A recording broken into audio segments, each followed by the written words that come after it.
વલસાડના જાણીતા તિથલ બીચ પર પ્રવાસીઓ માટે મનાઈ ફરમાવવામાં આવી છે। વલસાડ જિલ્લામાં વરસાદી માહોલ છવાયેલો છે।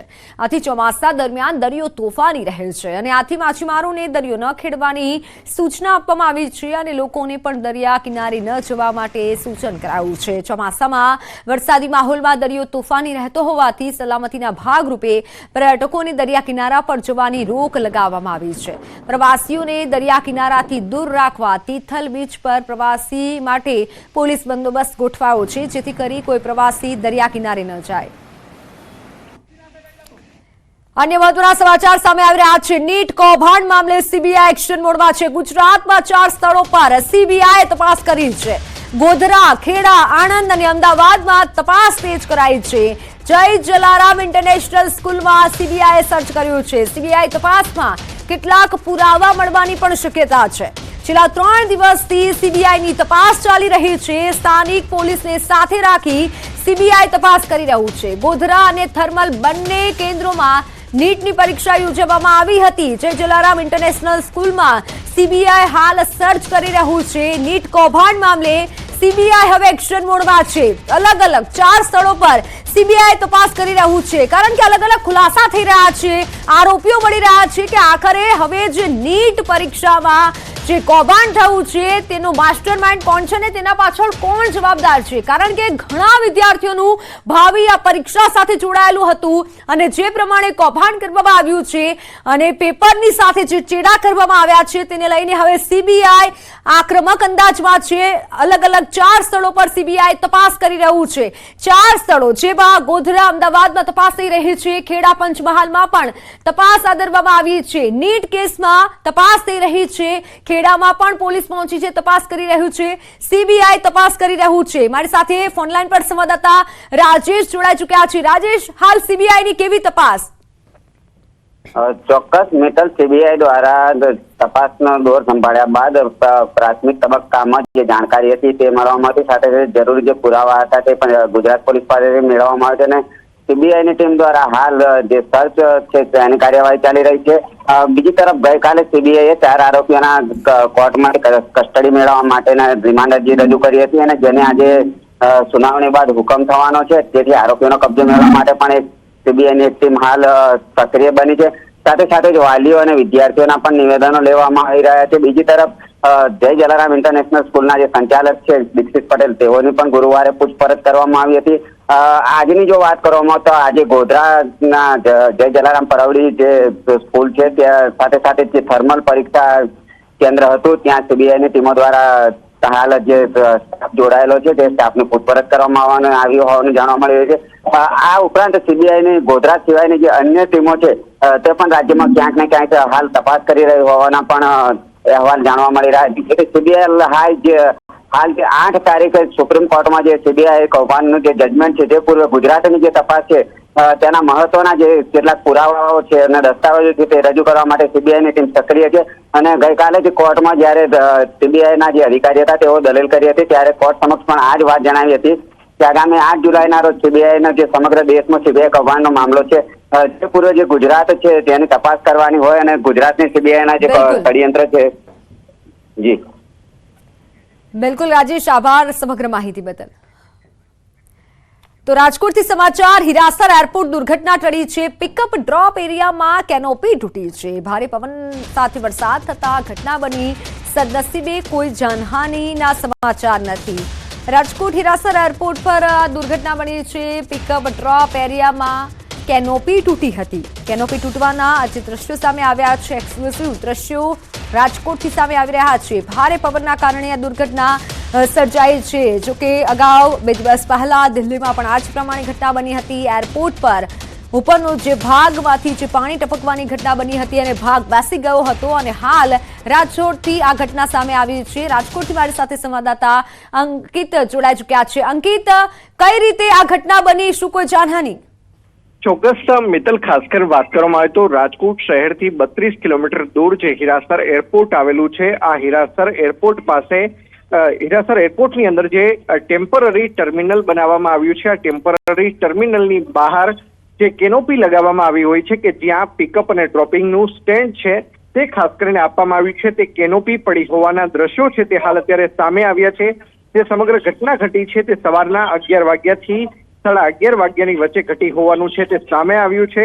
સમગ્ર મામલે ન્યૂઝ 18 ગુજરાતી દ્વારા એરપોર્ટ ડિરેક્ટર દિગંત બોરા છે તેની સાથે વાતચીત કરવામાં આવી હતી. ત્યારે એરપોર્ટ ડિરેક્ટર દિગંત બોરાએ ન્યૂઝ 18 સાથેની ટેલિફોનિક વાતચીતમાં જણાવ્યું હતું કે જે પ્રમાણે સવારના 11 વાગ્યા આસપાસ વરસાદ વરસ્યો હતો ત્યારે વરસાદનું પાણી છે તે કેનોપી ઉપર એકઠું થયું હતું અને તેના જ કારણે કેનોપી તૂટી પડી હોવાનું સામે આવ્યું છે. જો કે સમગ્ર ઘટનાની અંદર એક પણ મુસાફરને જાનહાનિ ન થઈ હોવાના સમાચાર છે તે હાલ અત્યારે સામે આવી રહ્યા છે. જી મિત્તલ. બિલકુલ અંકિત, પરંતુ દિલ્હીમાં પણ આ જ પ્રમાણેની ઘટના સામે આવી, હવે રાજકોટથી ઘટના સામે આવી, એટલે કે હવે એરપોર્ટ પણ સુરક્ષિત નથી. ચોક્કસ મિત્તલ, દિલ્હીમાં તાજેતરમાં જે ઘટના સામે આવી છે અને ત્યારબાદ આ રાજકોટની અંદર ઘટના સામે આવી છે. હજુ ચોમાસાની શરૂઆત થઈ છે. રાજકોટ શહેરની જો વાત કરવામાં આવે, રાજકોટ જિલ્લાની વાત કરવામાં આવે તો 3 ઇંચથી પણ વધુ વરસાદ છે તે સત્તાવાર રીતે પડ્યો નથી અને ત્યાં જ આ પ્રકારની ઘટના છે તે સામે આવી છે. ત્યારે આગામી દિવસોની અંદર ભારેથી અતિભારે પવન છે તે પણ ફૂંકાઈ શકે છે, વરસાદ છે તે પણ વધુ માત્રાની અંદર પડી શકે તેમ છે. ત્યારે જો વધુ વરસાદ પડે તો અન્ય જે કેનોપીનો ભાગ છે તે પણ પડી શકે તેમ છે. ત્યારે ચોક્કસ આ મામલે એરપોર્ટ ઓથોરિટીએ વિચારવું રહ્યું છે.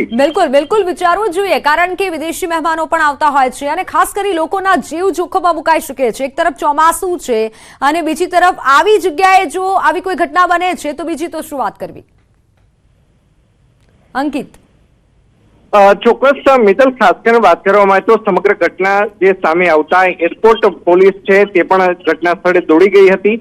જો કે કોઈ જાનહાનિ ન થઈ હોવાના સમાચાર સામે આવતા એરપોર્ટ પોલીસે પણ રાહતનો શ્વાસ લીધો છે. બીજું કે સમગ્ર મામલાની ઘટના સામે આવતા એરપોર્ટ ઓથોરિટી દિલ્હી દ્વારા પણ રાજકોટ એરપોર્ટ ઓથોરિટીનો છે તે સંપર્ક કરવામાં આવ્યો છે ને કઈ રીતે આ સમગ્ર ઘટના બની તે બાબતનો રિપોર્ટ છે તે પણ મંગાવવામાં આવ્યો છે. સમગ્ર મામલે રાજકોટ એરપોર્ટ ઓથોરિટી દ્વારા દિલ્હી જે એરપોર્ટ ઓથોરિટી છે તેમને સમગ્ર મામલે રિપોર્ટ કરવામાં આવશે ને રિપોર્ટની અંદર શું કારણ દર્શાવવામાં આવે છે તે જોવું અતિ મહત્વનું બની રહેશે. જો કે હાલ જે પ્રમાણની ઘટના હિરાસર એરપોર્ટ ખાતે સામે આવી છે, સારી બાબત એ છે કે કોઈ જાનહાનિ નથી થઈ, પરંતુ એરપોર્ટ ઓથોરિટી અત્યારથી ચેતી જવાની જરૂર છે.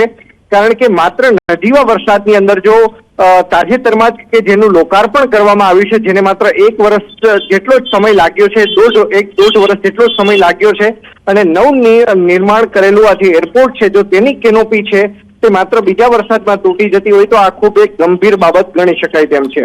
બિલકુલ અંકિત, એટલે સવાલ એ છે કે શું એરપોર્ટમાં આવી તકલાદી વસ્તુઓથી જ એરપોર્ટ બન્યું છે? ચોક્કસ ભ્રષ્ટાચારના આરોપો અગાઉ પણ લાગી ચૂક્યા છે. રાજકોટ શહેરથી 132 કિલોમીટર દૂર છે ત્યાં એરપોર્ટ બનાવવામાં આવ્યું છે. એરપોર્ટ જ્યારથી બનાવવામાં આવ્યું ત્યારથી કોઈક ને કોઈક વિવાદોની અંદર આ એરપોર્ટ છે તે રહ્યું છે. ત્યારે હવે સવાલ તો એ જ થાય છે કે માત્ર પાણી ભરાવા જેવી બાબતથી જો કેનોપી તૂટી જતી હોય તો તે કેનોપીની ક્વોલિટી કયા પ્રકારની હશે.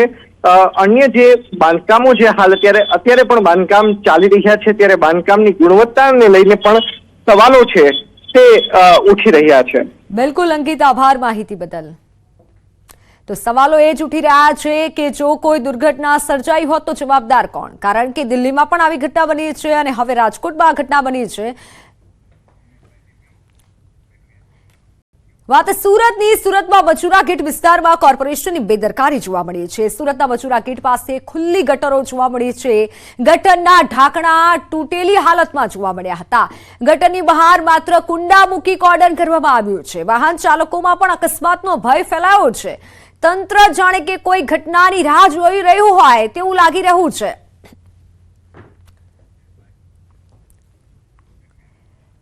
વડોદરામાં હાઉસિંગ બોર્ડ અને કોર્પોરેશન દ્વારા 5,000 ઘર માલિકોને ઘર ખાલી કરવા માટે નોટિસ આપવામાં આવી છે. ત્યારે માંજલપુરના ધારાસભ્ય યોગેશ પટેલ અધિકારીઓ પર પ્રહાર કરતા કહ્યું કે અધિકારીઓ પોતાની મનમાની ચલાવે છે. અધિકારીઓના આવા વર્તનના કારણે શહેરમાં તોફાનો ફાટી નીકળશે, અરાજકતા ફેલાશે. ચોમાસામાં આટલા બધા ગરીબોના ઘર ખાલી કરાવવાની હિંમત અધિકારીઓમાં ક્યાંથી આવી? જે જર્જરિત મકાનોનું રિનોવેશન થઈ શકતું હોય તેવા મકાનો ખાલી ન કરાવવા જોઈએ. આ સાથે તેમણે કહ્યું મકાન માલિકો સાથે ચર્ચા વિચારણા પણ કરવી જોઈએ. માનિત કહેવાય તમારે જો આવી આટલા બધા મકાનો તોડવાનો તમને વિચાર જ કઈથી આવે? કારણ કે ગરીબ માણસો જ્યારે જે જગ્યા પર રહેતા હોય એ લોકોની સાથેની ચર્ચા કરવી જોઈએ, ધારાસભ્ય સાથે, કોર્પોરેટર સાથે એની વિસ્તૃત ચર્ચા કરીને જ આવા સ્ટેપ લેવા જોઈએ. જૂનાગઢ શહેરમાં ચૂંટણી સમયે નેતાઓ મોટા મોટા વાયદા તો કરે છે, પરંતુ ચૂંટણી સમયના આ વાયદા માત્ર મેનિફેસ્ટો માટે હોય છે તેવું લાગી રહ્યું છે. જૂનાગઢ શહેરમાં 7 જેટલા રેલવે ફાટકો છે, રેલવે સ્ટેશન નજીક આવેલા છે. गुजरात कोस्ट के लिए और जो विंड प्रिवेल करेगी डे 3, डे 4 और डे 4 और डे 5 के लिए वो 45 से 55 kmph और जो गस्टिंग होगी वो 65 kmph के आसपास रहने का पूर्वानुमान है. सर, अहमदाबाद गांधीनगर में क्या सिचुएशन? आज के लिए अहमदाबाद और गांधीनगर के लिए लाइट टू मॉडरेट रेन और साथ में थंडरस्टॉर्म की वार्निंग है. कौन से सिस्टम है? अभी एक cyclonic circulation north east Arabian sea adjoining Saurashtra और कच्छ एरिया बना है, जिसके कारण आज के लिए सौराष्ट्र और कच्छ रीजन के सारे डिस्ट्रिक्ट कवर है, जहां पर हैवी रेनफॉल की वार्निंग है और साथ में येलो अलर्ट जारी है. और गुजरात रीजन के जो डिस्ट्रिक्ट है जहां पर हैवी रेनफॉल की वार्निंग है वो डिस्ट्रिक्ट है बनासकांठा, आनंद, भरूच, सूरत, नवसारी, वलसाड़, दमन और दादरा नगर हवेली, जहां पर हैवी रेनफॉल की वार्निंग है और साथ में येलो अलर्ट जारी है. गुजरात के ऊपर अभी कितनी साइक्लोनिक सर्कुलेशन सिस्टम है? आज की डेट में एक जो साइक्लोनिक सर्कुलेशन बना है वो north east Arabian sea adjoining Saurashtra और कच्छ एरिया में, और एक विंड सीयर जोन बना हुआ है जो 20 डिग्री नॉर्थ लेटीट्यूड के आसपास है. सर, अभी तक कितनी बारिश हुई है? ऑलमोस्ट आज 29 तक जो रेनफॉल हुई है वो नियर अबाउट 53% के आसपास हुई है, जो नॉर्मल डिपार्चर से है.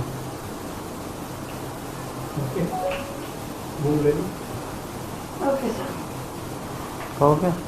તો હવામાન વિભાગની આગાહી, મોટી આગાહી વ્યક્ત કરવામાં આવી છે.